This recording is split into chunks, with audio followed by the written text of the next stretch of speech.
이남용의 힐링 포트폴리오 시간입니다. 삼성증권 주식전략팀의 이남용 연구위원 연결해 보겠습니다. 안녕하세요. 네, 안녕하세요. 네, 물론 연구위원님께서는 외환시장을 보시는 분은 아니지만 그래도 달러화에 대한 원화 환율이 워낙에 큰 폭으로 떨어져서 여기에 대해서 좀 여쭈면서 이 시간에 문을 열까 싶은데요. 일단 장중에 금융위기 이후에 최저 수준까지 지금 떨어진 상황입니다. 1041원대까지 내려와 있는데 이에 따라서 수출주에 미치는 영향 그리고 앞으로의 환율의 방향성에 대해서는 시장에서 일단 어떤 이야기들이 나오고 있나요? 일단 뭐 지금 좀 어떻게 보면 마의 벽이라고 여겼던 1,050원이 좀 단숨에 깨졌는데요. 일단 큰 틀에서 보면은 한국 경제에 대한 어떤 그 외국인들의 시각이 조금 이제 레벨업되고 있다라고 보셔야 될 것 같습니다.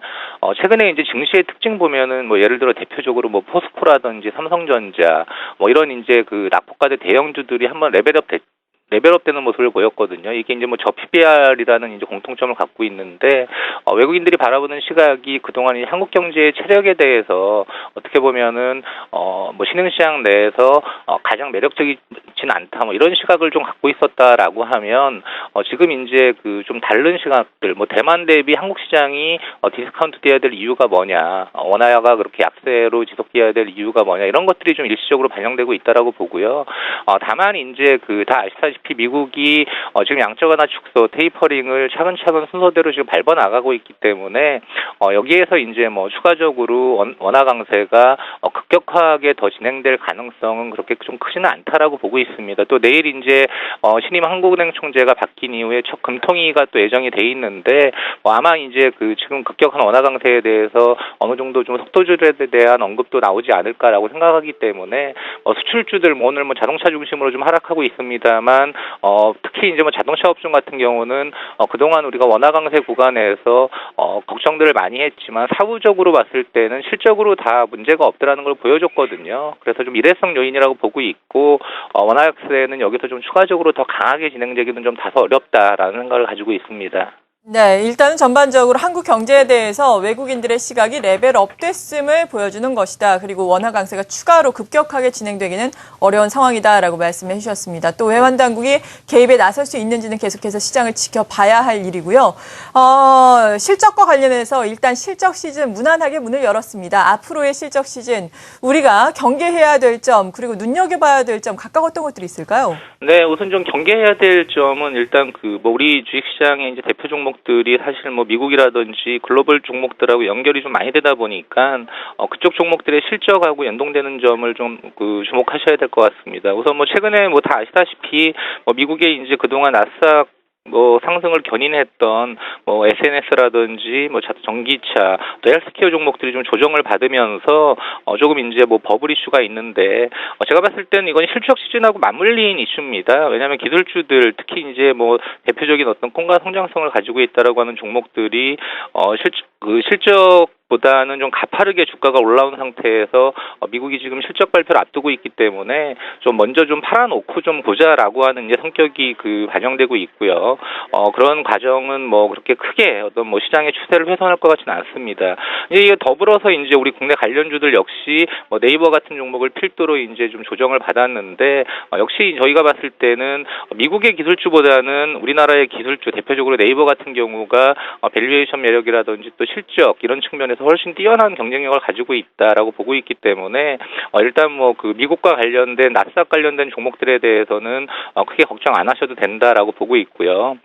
이제 좀 이제 우리가 구분해야 될 부분이 소재 산업재 쪽입니다. 철강이라든지 화학, 조선, 기계 최근에 이제 3월 말부터 좀 강한 미니 랠리를 보이고 있는데요.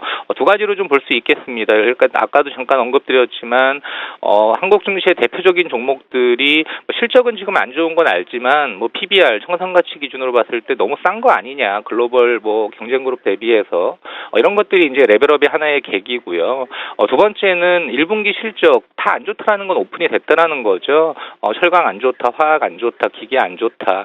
근데 그런 것들에 대해서는 이제 어닝 쇼크보다는 오히려 실적 발표가 나오면서 좀 다소 불확실성 해소로 받아들일 가능성이 있는데 여기서 이제 조심하셔야 될 부분은 불확실성 해소로 받아들이는 것들이 어떻게 보면은 3월 말부터 좀 주가가 반등하면서 저 PBR 주들이 좀 레벨업된 것도 있지만 상당 상당 부분 좀 선반영된 측면도 있다. 그래서 그 삼성전자가 주가 그 실적 발표 전까지 주가가 125만 원에서 140 근처까지 랠리를 한 이후에 실적 발표 후에 조정을 좀 받는 모습이 나오는 것처럼 소재 산업재 같은 경우도 4월 말부터 본격적인 실적 발표가 진행이 될 텐데 다소 좀 이제 그때는 좀 조정에 들어갈 가능성이 높다라고 보고요.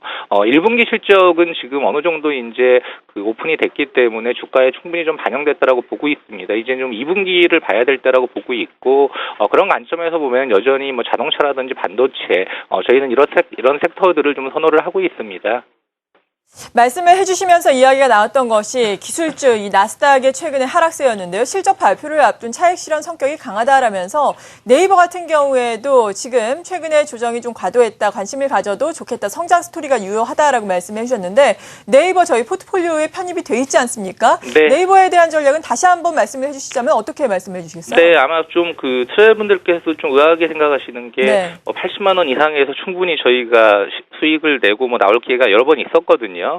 저희가 그런 진통을 생각하지 않았던 건 아닙니다. 근데 뭐 결론부터 말씀드리면 저희는 이 종목을 연말까지 끌고 가면 공이 하나 더 붙는 걸 볼 수 있을 것이다라는 생각을 가지고 있기 때문에 어떤 그 단기 조정에도 불구하고 계속 가지고 있는 거고요.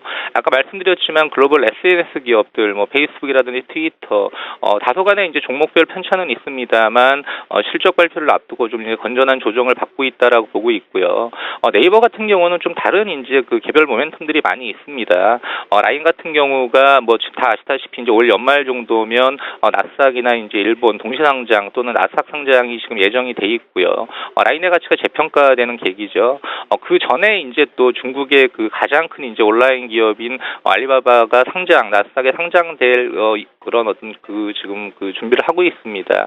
그런 과정을 통해서 어떤 네이버의 라인에 대한 어떤 그 재평가는 지속적으로 이루어질 것이고 또 글로벌 SNS 업체들 중에 가장 싼 지금 평가를 받고 있기 때문에 네이버의 어떤 성장 스토리에 대해서는 크게 걱정 안 하고 있고 단기적으로는 이제 네이버의 1분기 실적을 통해서 라인의 성장성을 다시 한번 확인해 주면 주가는 다시 이제 80만 원 안착을 할 거라고 보고 있습니다.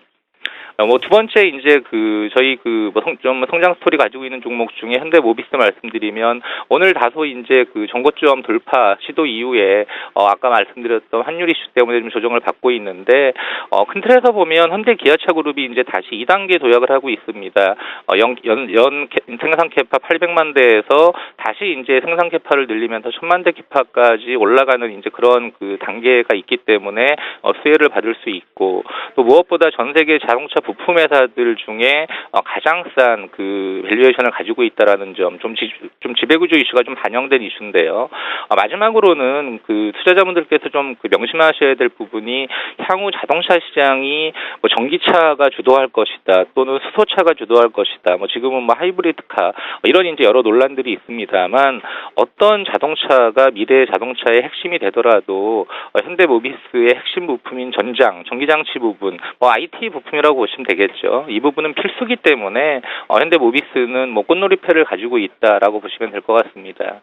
마지막으로 하이닉스 같은 경우는 제가 지난번에도 좀 언급드렸지만 삼성전자 주가가 강하게 반등하는 과정에서 그동안 이제 IT 쪽 하이닉스 비중을 좀 많이 가지고 있던 쪽에서 하이닉스 비중을 줄여서 전자를 사는 이런 이제 좀 교체 스위칭 매매가 있었는데요.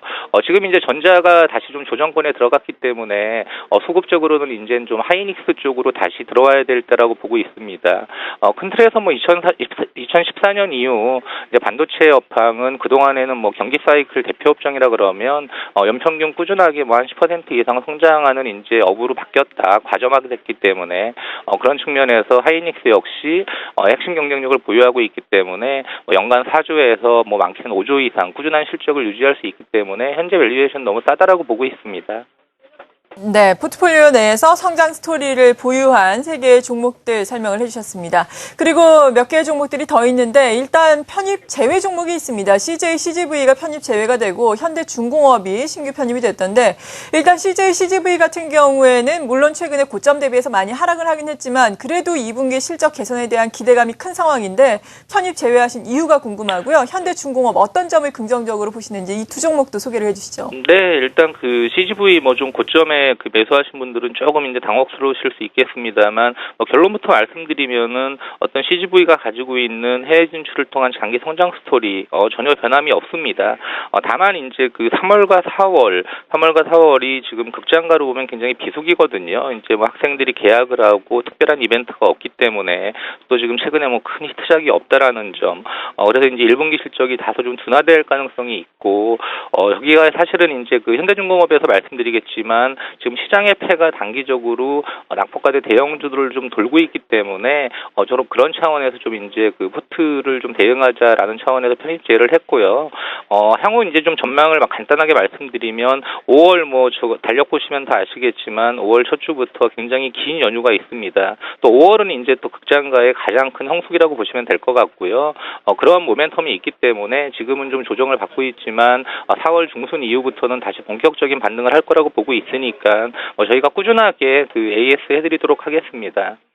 두 번째 이제 그 새로 편입된 현대중공업 솔직히 말씀드리면 장기로 보고 지금 들어가자라는 그 상황은 아닙니다. 일단 시장의 어떤 그림이 아까 말씀드렸던 낙폭과대 경기 민감 대형주들 소위 말하는 저 PBR 종목들이 지금 돌아서는 구간이고 이런 국면들은 실적 발표 1분기 실적이 발표되는 한 4월 말 정도까지는 좀 이어질 수 있다라고 보고 있거든요. 예, 그런 측면에서 이제 저희가 좀 단기적인 시장 대응을 하자는 측면에서 편입을 했고, 저희가 이제 PBR이라든지 여러 가지 이제 지표들을 좀 그 분석을 해서, 좀 저점 대비 가격 부담이 이제 적은 종목을 골라 보니까 이제 현대중공업이 피킹이 됐고요. 저희의 지금 목표 수익률은 현 가격에서 한 10% 정도라고 보시면 되겠습니다. 네, 오늘 여기까지 들어보겠습니다. 삼성증권 주식전략팀의 이남용 연구위원이었습니다. 감사합니다. 네, 감사합니다.